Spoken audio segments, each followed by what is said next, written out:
y'all, it's Lola the manager and welcome to my channel. We got a new setup today because I switched some furniture around, but you know what it is, it's still business as usual. Today's video is gonna be slightly different in the project management world. I'm actually gonna do a Q&A based on questions that I've received here on YouTube, TikTok, even in my phone. Yes, people will literally text me a question. So let's get into it.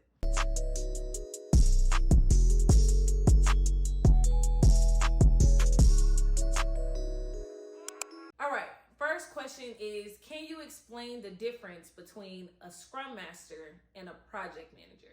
You know I got you. So a project manager, they manage the full scope of the project, like the entire project from beginning to end. So let's say you're the project manager for a new software that your company is trying to put out. You as a project manager would be responsible for everything in order to get that project in motion, down to ensuring that the deliverable is met and you close out that project. Now, in order to tell you what a Scrum Master does, let's make sure we are on the same page on what Scrum actually is.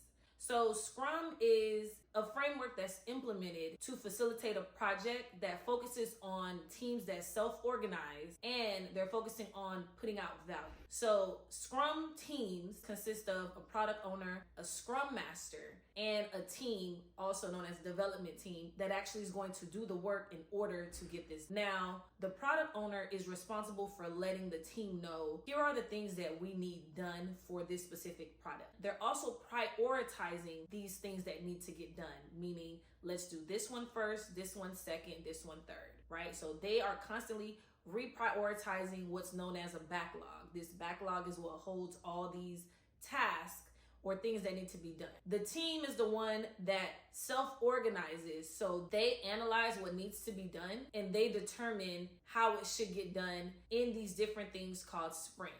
They utilize these sprints, these time blocks that they will give themselves in order to complete said tasks. When you're first put on a Scrum team, you may not really know how long it takes to get things done. So you're doing these educated guesstimates, these sizing techniques to kind of determine how long or how much time it will take to get things done. And for the first few sprints, you're kind of seeing what works and what doesn't work for your team. Hence the beauty of being able to self-organize. You can adjust accordingly.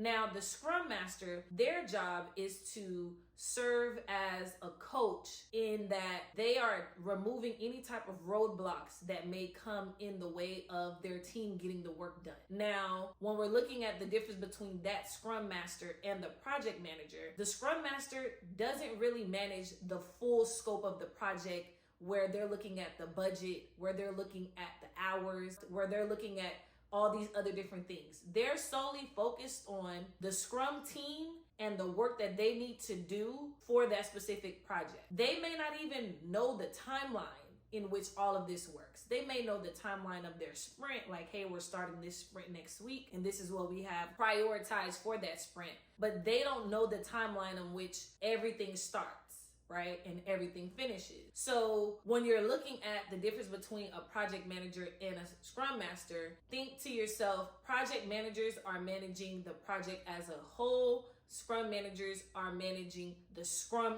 team and the items that need to get done for this project, not the full scope of the project. I hope I explained that well. If I didn't, let me know in the comments. And if you have a better understanding or different interpretation of what the difference between a Scrum Master and a project manager is, please enlighten me. Each one teach one. We're here to educate, evolve, and learn. So the next question we have is, how do you go about getting information for what needs to be developed, i.e. the requirement? This is a really good question. Let's start with the fact that when you are tasked with a project like, hey, this is your project, the first thing you need to be is Curious George, Inspector Gadget. You need to pull out the magnifying glass and start finding questions. And how do you find questions? You look at what you have and you ask, did they tell me who is working on this? Did they tell me how much this is gonna cost? Did they tell me what they literally need? Did they provide me a little backstory of like, what's the purpose of this? What impact will this project have? Did they provide me contacts? Did they provide me a deadline? Like, when do they actually foresee this being completed? Did they provide me any need to know information? So you're looking for questions. And when I say looking for questions, you're gonna comb through whatever they gave you to find out what's missing So now you have questions to bring back. That's one way you go about finding out the information. Another thing is, depending on the type of teams that you worked on. So if you've been following my TikTok or even this channel for a little while, you know that I work marketing projects as well as IT projects. One thing I noticed with the IT projects is we typically have a business analyst. Now, this business analyst is the person that does a really good deep dive for the project. Like, they have analyzed what's going on. They understand it to a T. They kind of go through the whole analysis and requirements development in order to figure out what needs to be done and can we actually even do this.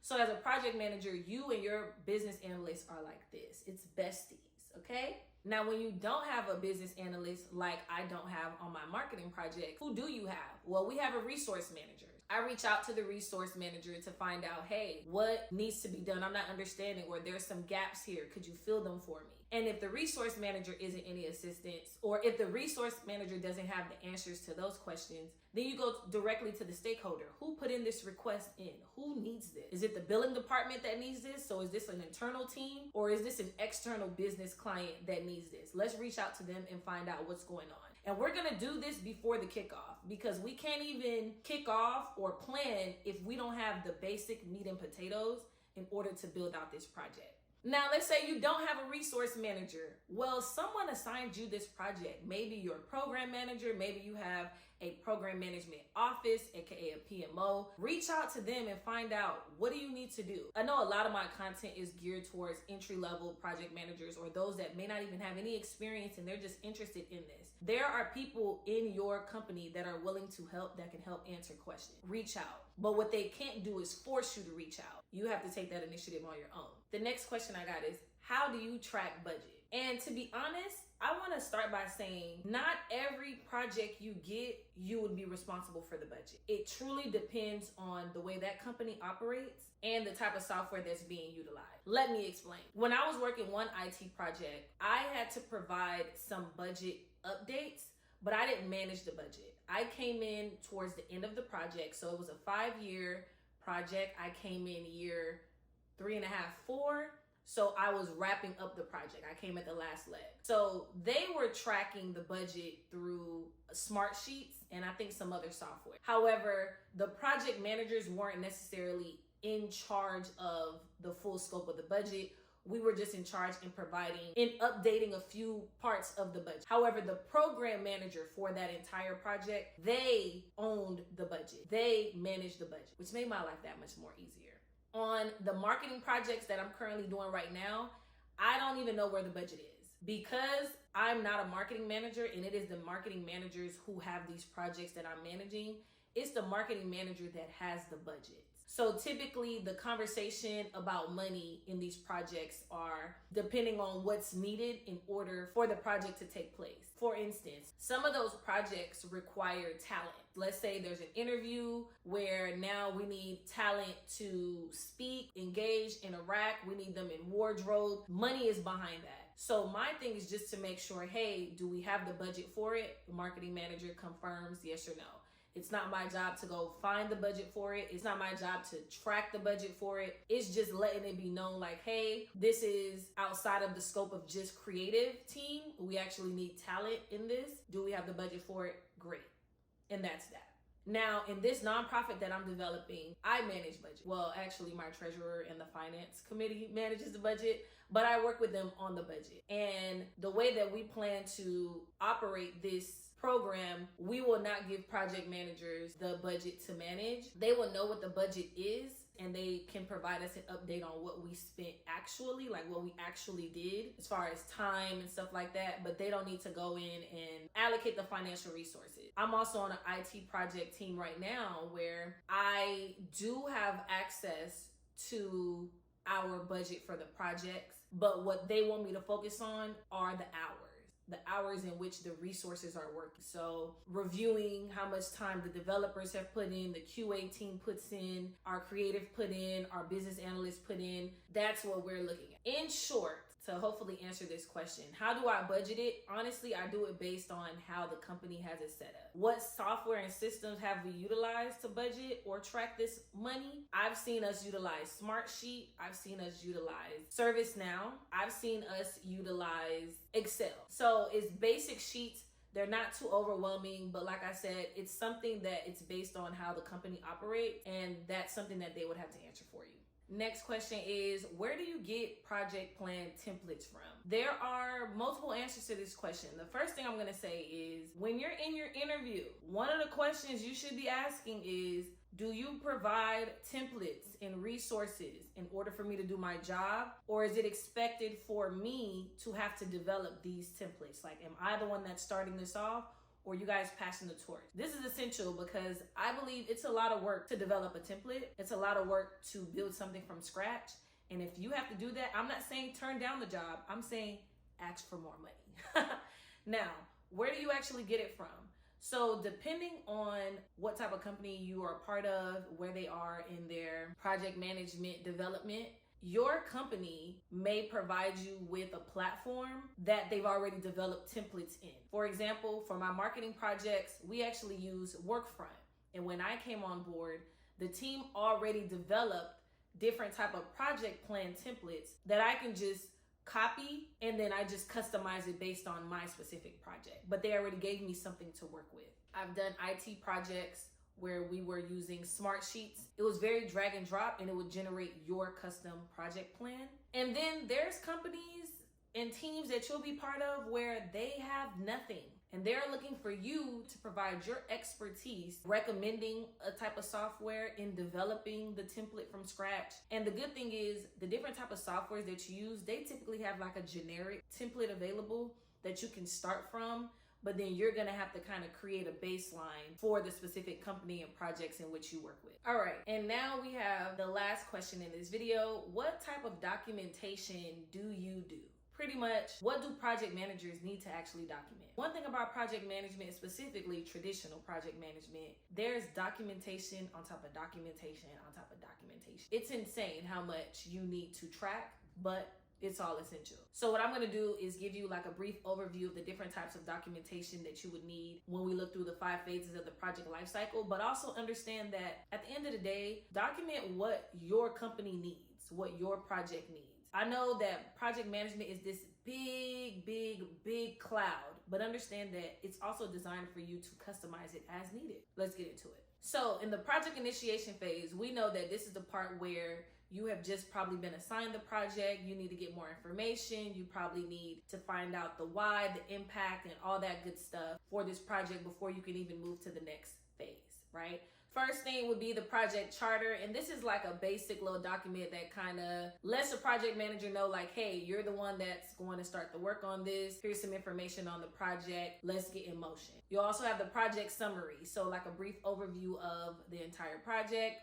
Then you'll have something that's called a business case. That business case is something that kind of tells you the why, the purpose, the impact, the value of this project, and this is why we're moving forward with it. And then of course you'll have the kickoff meeting agenda or the deck and whatever it is that you utilize to kick off your projects. You'll have that documentation. Then we move into the project planning phase. So the project planning is where now we know the basics of the project, and now we want to kind of plan on how we're going to put this in play, how we're going to execute it. And so in this phase, the type of documentation that you'll see is the literal project management plan. So what does this whole thing look like, and how do we even plan to deliver it? We'll have the work breakdown structure. So it's pretty much a list of every single task that needs to get done, and a breakdown of who's doing it, how long it takes, when they're gonna do it, all that type of stuff. Like, it's a literal work breakdown. I truly like work breakdown structures because I feel like as a project manager, this is when you really understand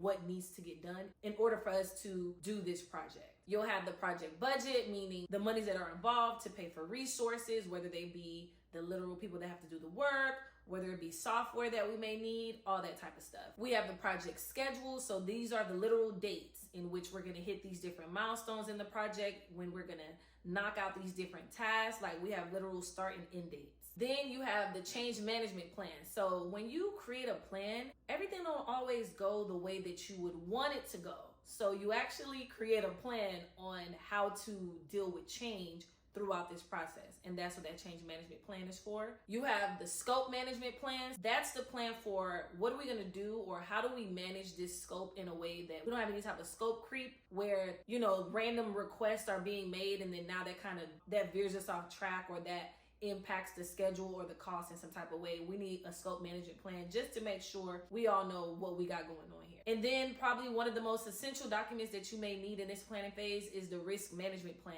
So what are the risks and how are we going to mitigate and handle these risks if they come about?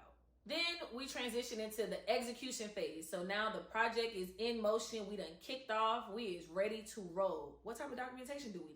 This is where you're gonna have project status reports. So depending on whatever type of software your team utilizes to monitor and track the work that's being done in this project, you need to provide some reports. Typically, they're weekly, but you may need to provide daily reports, bi-weekly reports, depending on how your company functions. So throughout the project, especially if we've never done this project before, there are a lot of things that we are learning. There's a lot of trial and error. And what you need to do is find a way to capture those different things as they're happening. But also at the end of the project, you're most likely going to facilitate a lessons learned meeting where everyone is going to kind of share their point of view, their take on how this project went and things that we learned.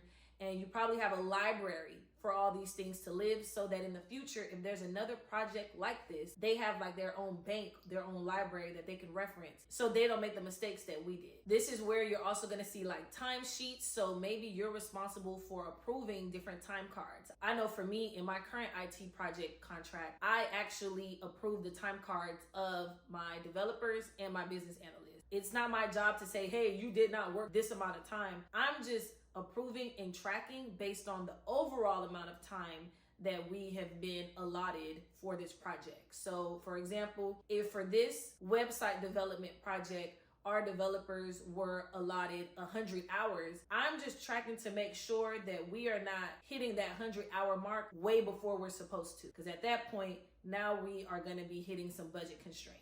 This is also where you start seeing the change requests and the change orders. Remember, I said that when we develop this plan, this is how we would like things to go, but that doesn't necessarily mean that's how it does go. And we need to make an adjustment. We need to make a change, and we need to put in a change request. So something as simple as changing the project manager. We need to put a change request, have that change order set up so we can make the adjustment accordingly. And just a lot of paper trails and red tape to make sure that everything is documented properly. I feel like there's other ways in which we can do this, but in the meantime, that's how it works for traditional project management. Now, as we transition into the project monitoring and controlling, I believe this takes place at the same time as execution. So in that monitoring and controlling, this is where you're monitoring and controlling the hours. So you're dealing with the timesheets. This is where you're keeping track of the different lessons learned that are taking place. You're keeping track of those status reports. You're looking to see if we're off track. If we should be 50% done with the project, why does it show that we are at 20%?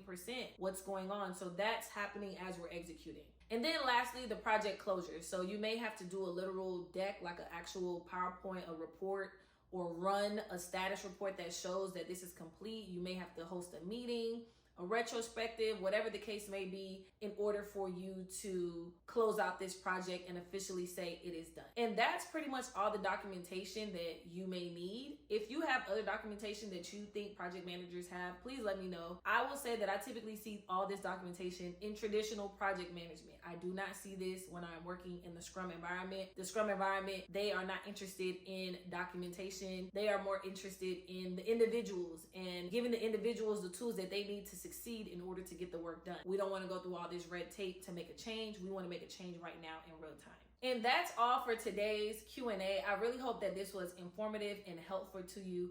If you have any other questions about project management, please drop them in the comments. I think I'm going to do a Q&A every month just to make sure that I'm listening to you guys and providing you information that you want to know. As always, thank you for tuning in. You could literally be anywhere in the world right now and you decided to spend these last few minutes with me learning, and I love that for you. Be sure to follow me on Instagram, TikTok, and YouTube at Lola the Manager. And as always, until next time.